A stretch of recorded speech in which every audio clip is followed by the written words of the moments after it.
नमस्ते, मेरो नाम चाहिँ श्री गिरी। कोरियामा आउने बित्तिकै सुरुमा मैले एउटा भिडियो बनाएको थिएँ। यो मेरो पर्सनल अनुभव हो। यो चाहिँ कोरियाको टिन्सन भन्ने ठाउँमा मैले सुरुका दिनमा जे अनुभव गरेँ त्यो अनुभवको बारेमा भिडियो बनाएको छु। सायद कोरियामा भएका मान्छेहरूको लागि एउटा नयाँ। हेलो सबैलाई स्वागत छ मेरो ब्लगमा है। म चाहिँ अब कोरिया पनि आइसकेँ अनि यहाँको 3 दिन भयो, काम गर्न चाहिँ सुरु गरेको छैन। यहाँ हामी 3 जना चाहिँ घुम्न निस्केको छौँ बाहिरतिर। म तपाईँहरूलाई यहाँको ठाउँ देखाउँछु। चाहिँ छुङजु भन्ने ठाउँ हो है। त्यहाँबाट चाहिँ यहाँ छेउछाउको यो ठाउँको नाम चाहिँ थाहा छैन। यहाँ पनि यो खेतहरू छ मजाको। यहाँ ठ्याक्क नेपाल जस्तै छ ठाउँ लगभग। यो चाहिँ कोरियाको बिचको ठाउँ, यो मिड पार्ट पर्छ। यहाँ सानो खोला पनि छ एउटा। त्यहाँ गाडीहरू एकदम स्पिडमा गुडिरहेछन्। हेलो भण्डारी, के छ? हेलो दाई। हाम्रो दाई चाहिँ पुरानो दाई हुनुहुन्छ, हामीलाई एकदम धेरै सहयोग गरिराख्नु भएको छ होइन। ठिक छ। अब हिजो र अस्ति एकदमै धेरै चिन्ताले सतायो, घरतिरको याद आयो। अब बिस्तारै बानी पर्नुपर्छ। हामी काम गर्न आएको जस्तो भए पनि काम गर्नुपर्छ भनेर। के गर्ने, नेपालमै के गर्ने इच्छा हुँदाहुँदै पनि अब अपर्च्युनिटी पाइएन, के गर्नु। हेर्नुहोस् यहाँनिर चाहिँ बङ्गुर फर्म छ है, तर केही पनि देखिरहेको छैन। यहाँ पनि सायद नेपाली साथीहरू हुनुहुन्छ होला। ल हेर्नुहोस्, यहाँनिर खोला छ ठुलो। र यतातिर यो कृषि फर्म होला सायद। नेपाली दाजुभाइहरू हुनुहुन्छ यतातिर। यहाँनिर घरहरू पनि देख्न सक्नुहुन्छ तपाईँ। एकदम यहाँको वातावरण राम्रो छ। अनि त भण्डारीजी के छ? एकदम ठिक छ। छारागु छ छछन ग हुन्छन् हानुन गसी खुन्छन् आयो यो चाहिँ यहाँको सानो सहर हो है। र तपाईँहरू कोरिया आउँदै हुनुहुन्छ भने मानसिक रूपमा एकदम धेरै बलियो भएर आउनु। यहाँनिर एक्सपेक्टेसन गरे जस्तो छैन, त्यसको एउटा ज्वलन्त उदाहरणमै यो होइन त साथी। म कति टेन्सनमा छु भनिदिनु त। हो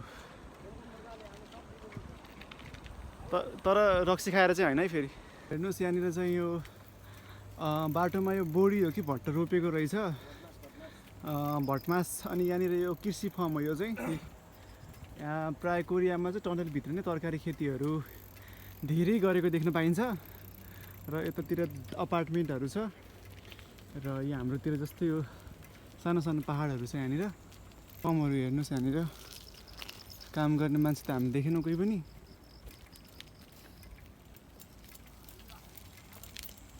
ल हामी चाहिँ यो सानो बजारमा आइपुग्यौँ है। त्यहाँनिर ठुलो अपार्टमेन्ट छ। हामी साइकलमा हावा भर्छौँ एकछिन।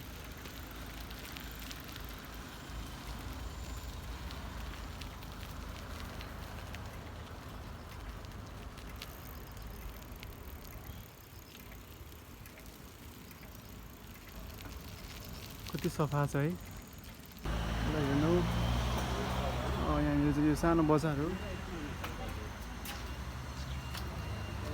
यहाँ ठ्याक्कै अपोजिट हुन्छ है। ल हामीले यहाँ फोटो पनि खिच्यौँ एकछिन। यहाँ राम्रो ठाउँ रहेछ अलिकति। मेन रोडमा अलिकति त्यो साइकल चलाउँदै भिडियो खिच्न थोरै गाह्रो हुन्छ, त्यही भएर मैले भिडियो बनाइनु त्यहाँतिर है।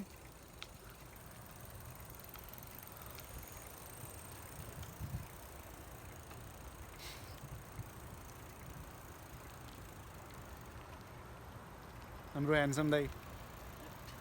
यहाँनिर फुटबल ग्राउन्ड छ। यहाँ फुटबल खेल्न आइराख्नुहुन्छ अरे दाईहरू। अब हामी पनि यहाँ फुटबल खेल्छौँ होला सायद।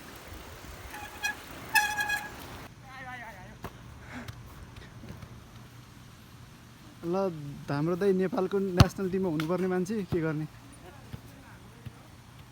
राजनीतिले गर्दा निकै राम्रो प्रहार गरेका थिए, तर बचाउन सफल भएका छन्। गोलकिपर अलिकति निकै राम्रो बचाउ फेरि पनि, तर सम्भवतः पोलमा लाग्थ्यो होला यो बल। तर हेर धन्ने गोल गयो, तर बाहिर गयो है। सिरियस देखाएको थियो।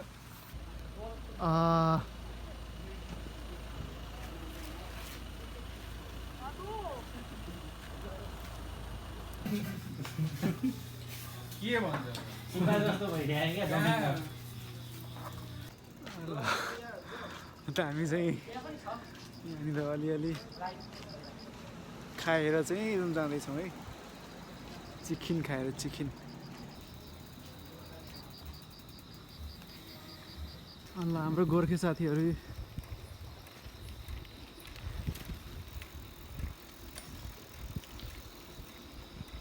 रुम फर्किँदैछौँ हामी चाहिँ हामी आज पनि बाहिरतिर निस्किरहेछौँ अब एकछिन साथीहरूकोमा गएर हामी चाहिँ बल खेल्न जाने हो आज अलिक घाम छ बाहिरतिर यो साइकल चलाउन पनि कस्तो हिप दुखिसक्यो पछाडि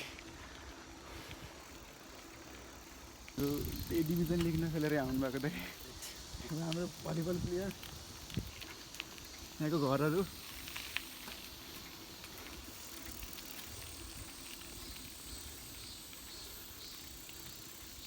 तपाईँहरूले यस्तो खालको प्रतीक्षालाई धेरै नै देख्नु भएको थियो होला बुकहरूमा हेर्नु आज चाहिँ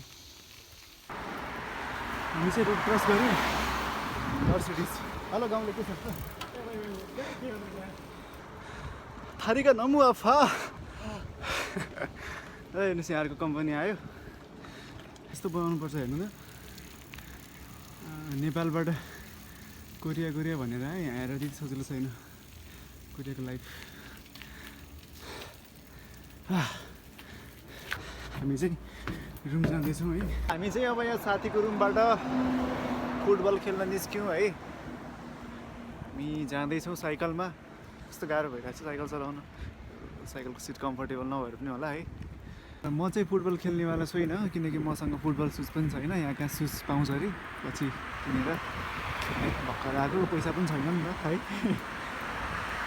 त्यही भएर म तपाईँलाई बिचमा देखाउँछु ल फुटबल ग्राउन्ड पुगेपछि मैले त्यो अस्तिको ब्लगमा पनि राखेको थिएँ त्योभन्दा ठ्याक्कै फरक हुन्छ हामी लेफ्ट साइडबाट हिँड्छौँ हिँड्दाखेरि है तर यहाँनिर चाहिँ राइटबाट हिँड्नुपर्ने हुन्छ किनकि गाडीको स्टेरिङ पनि त्यही टाइपको हुन्छ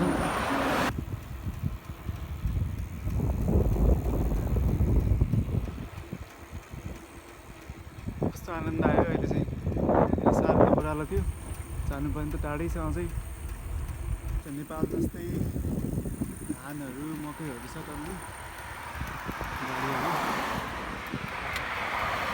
त्यही भएर हामी चाहिँ अब क्याबलाई सिधा फर्काएर लगाएको गर्मी छ यार अहिले कोही साथीहरू चाहिँ गाडीमा आउने रे हामी चाहिँ धेरै नै साइक्लिङ हुने भयो अब हामी फुटबल ग्राउन्डको नजिकै पुगिसकेका छौँ है लगभग नजिकै हो अब यहाँबाट पसिनै निस्क्यो हौ पसिनै निस्क्यो गर्मी भयो धेरै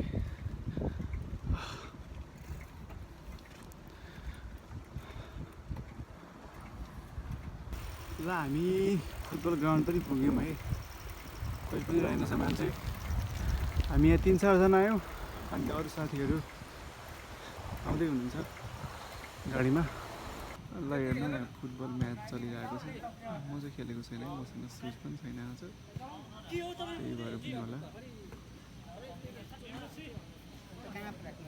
अझै हाम्रो भलिबल चल्दैछ पर चाहिँ फुटबल चल्दैछ अघि देखाएको तपाईँहरूलाई ल है यहाँ भियतनामी भर्सेस नेपालीहरूको गेम चलिरहेको छ हरियो लाउने साथीहरू चाहिँ नेपाली र अरू चाहिँ भियतनामी साथीहरू है रमाइलो हुन्छ यस्तै यो सानो एउटा सहरहरू टोलहरूमा यस्तै स्टेडियम हुन्छ यहाँनिर राति भयो भने अटो लाइट पनि बल्छ आएर बिदाको दिन शनिबार आइतबारको दिन गेम खेल्न सकिन्छ मजाले भलिबल फुटबल ल यहाँ चाहिँ गेम अझै चलिरहेको छ यो प्रत्येक देशको जतिवटा टिम पनि बन्न पाउँछ जुन टिमले 2 गोल हान्यो त्यसपछि अर्को टिमले चान्स पाउँदो रहेछ हार्ने टिम आउट भएर अर्को टिमले खेल्न पाउँदो रहेछ नियम चाहिँ राम्रो रहेछ त्यसरी सबैले खेल्न पाउने रहेछन्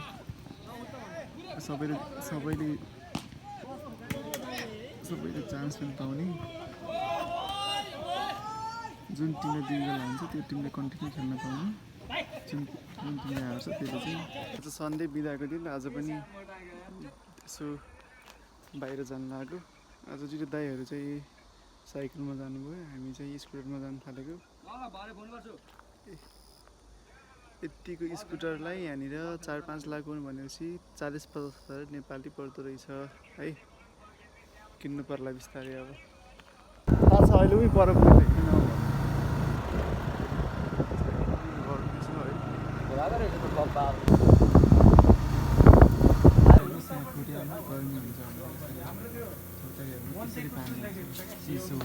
चिसो बनाउनको लागि चाहिँ हामी हिँड्दै हिँड्दै जानु लाग्यो है। साइकल दुईवटा मात्रै छ हाम्रोमा, त्यही भएर 3जना जान मिल्दैन। त्यही भएर हामी आज नेपाली रेस्टुरेन्ट भिजिट गर्न जानु लाग्यो।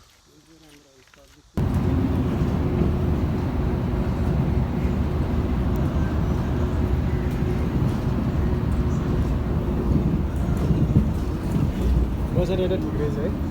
नेपाली रेस्टुरेन्टमा पाइने मेनु है। यो चाहिँ नेपाली रेस्टुरेन्ट है। यहाँ नेपाली खानाको परिकारहरू पाइन्छ। यहाँनिर चाहिँ तपाईँलाई नेपाली खाना मन लाग्यो भने यो चाहिँ जिन्सन सिटी हो यहाँनिर। म तपाईँलाई यहाँको मेनु पनि अहिले भिडियोमा राखिदिन्छु है। ल हामी चाहिँ कोरियन रेस्टुरेन्टबाट निस्किसक्यौँ है। यो साँझको झिलिमिली कोठामा जान लाग्यो यार हामी।